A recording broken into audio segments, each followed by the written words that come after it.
Some of Hollywood's most unforgettable classics weren't fueled by massive budgets, but by raw creativity, grit, and daring risks. Against all odds, these films, shot with little money and even less time, went on to change cinema forever. From midnight movie cult sensations to Oscar winners and cultural touchstones, here are 10 low-budget films that proved brilliance doesn't need millions. The Steel Helmet, 1951. You sure? Sure. Look, when I wave you on, don't stall. Move ahead. Yeah? Let's go. Samuel Fuller's The Steel Helmet proved that you didn't need studio backing to shake up Hollywood. Shot in just 10 days with a budget of roughly $100,000, Fuller used Los Angeles' Griffith Park as his Korean battlefield, with cardboard tanks and college students doubling as soldiers. What could have looked cheap instead felt raw and immediate, thanks to Fuller's unsentimental approach. Even more shocking, the script tackled race and war crimes head-on, with a scene depicting a U.S. soldier executing a prisoner of war, an idea the Army fiercely objected to. Audiences, however, were riveted. The movie earned over $2 million at the box office, a staggering return for its scale, and marked one of the first films to confront America's own contradictions in wartime. Fuller's blunt, unvarnished storytelling made The Steel Helmet a trailblazer, showing that small budgets could deliver big truths. Night of the Living Dead, 1968.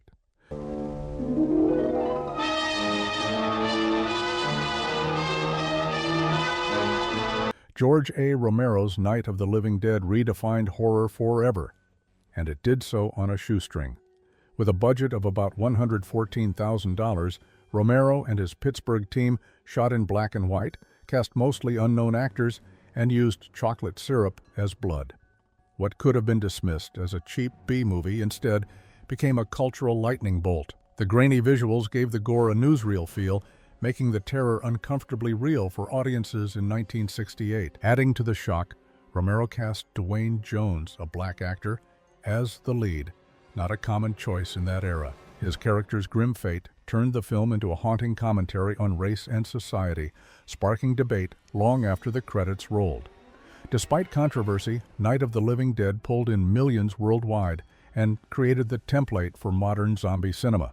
It proved that horror didn't need polish, it needed guts, both literal and metaphorical.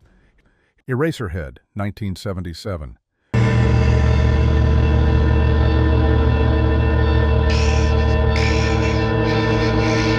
David Lynch's Eraserhead wasn't just low budget, it was practically stitched together with spare change and stubborn vision. Shot over several years on an estimated $100,000, Lynch worked nights while holding down odd jobs to keep the project alive. The story itself, a nightmarish descent into fatherhood and industrial dread, was as bizarre as the production.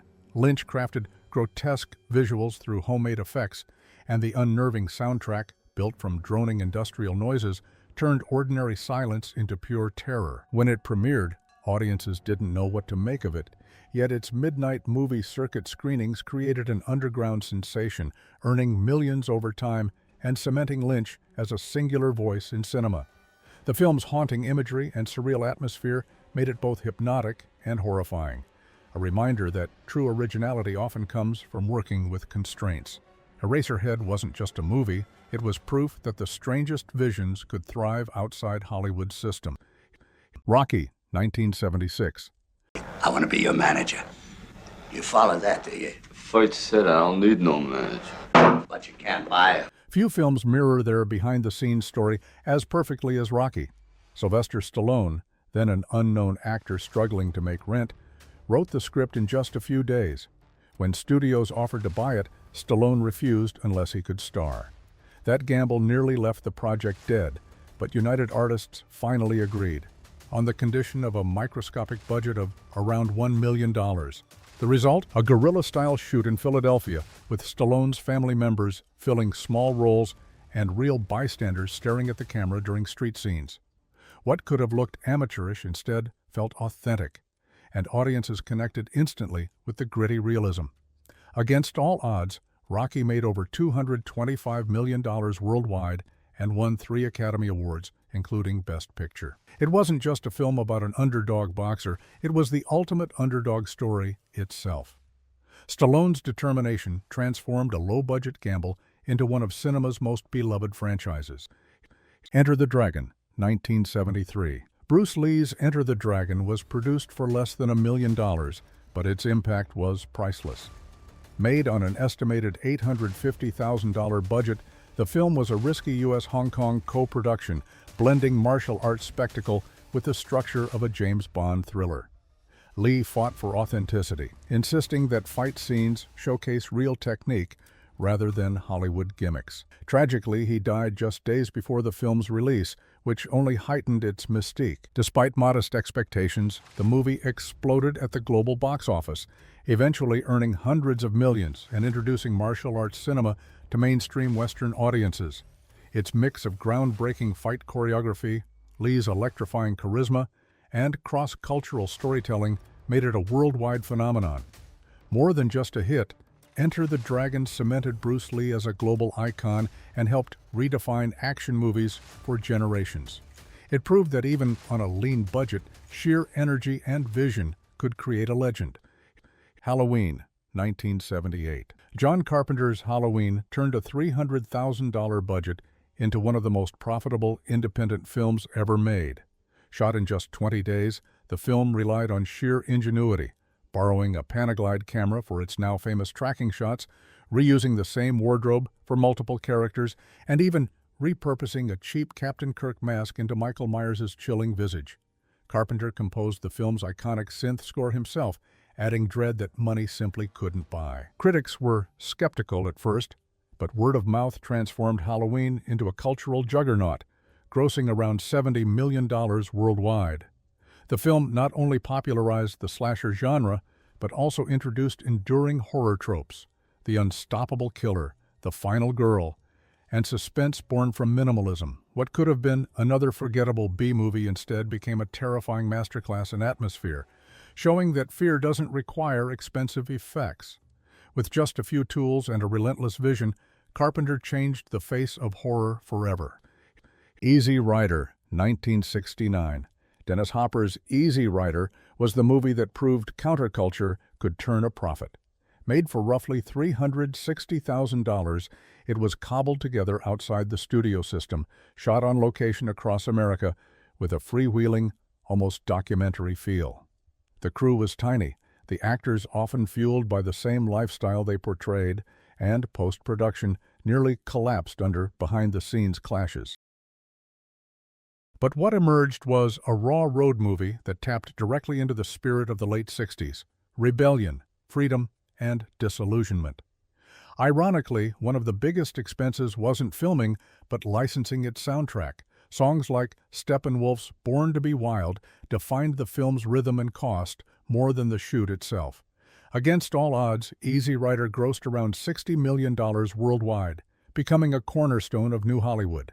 Its success gave young directors a voice, proving audiences were hungry for films that spoke to the cultural moment rather than polished studio formulas.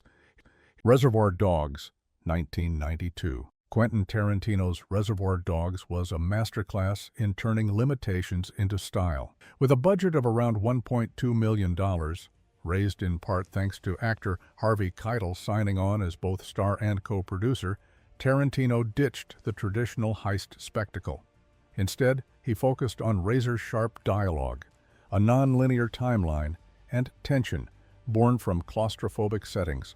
Most of the action happens in a dingy warehouse, making the film feel raw and contained. What shocked audiences most wasn't the lack of budget, but the unapologetic violence, especially the infamous ear scene that caused walkouts at Sundance, including horror veteran Wes Craven. While it only grossed about $3 million during its U.S. run, its impact exploded overseas and on home video, turning it into one of the defining cult classics of the 90s. More than just a breakout hit, Reservoir Dogs announced Tarantino as a fearless new voice, proving that clever storytelling could outgun expensive spectacle. The Wolfman, 1941. Universal's The Wolfman may feel like a polished studio monster movie today, but its roots were surprisingly modest. Produced for around $180,000, a mid-tier budget even then, it relied heavily on ingenuity rather than spectacle. Makeup legend Jack Pierce spent hours painstakingly applying yak hair to Lon Chaney Jr., then used lap-dissolve techniques to create the illusion of transformation. The result was subtle but terrifying, giving audiences a glimpse of something they had never seen on screen before. Beyond its scares, the Wolfman introduced much of the werewolf mythology we still recognize today, from the silver bullet weakness to the curse of the full moon. It spawned 4 sequels and firmly established Chaney Jr. as a horror icon. While it wasn't the biggest moneymaker of Universal's monster era, its influence proved enormous. By combining gothic atmosphere with psychological tragedy, the Wolfman showed that even lower-budget horror could create timeless legends. Mad Max, 1979. George Miller's Mad Max was filmed on the edge of chaos and on a budget of roughly $350,000. With no money for polished sets or Hollywood stunts, Miller and his crew improvised, filming on deserted Australian highways, using real bikers as extras, and pulling off dangerous crashes with little more than ingenuity and luck.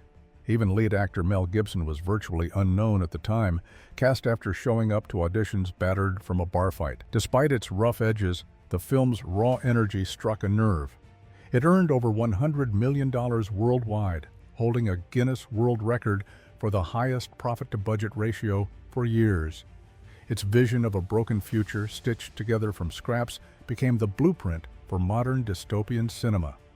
Mad Max proved that with enough daring, a tiny budget could build an entire universe and launch one of the most enduring franchises in film history. What unites these 10 films isn't money or spectacle, but vision. The steel helmet captured wartime grit with cardboard props. Night of the Living Dead used chocolate syrup for blood. Eraserhead turned nightmares into art on a shoestring, and Rocky mirrored Stallone's own underdog struggle.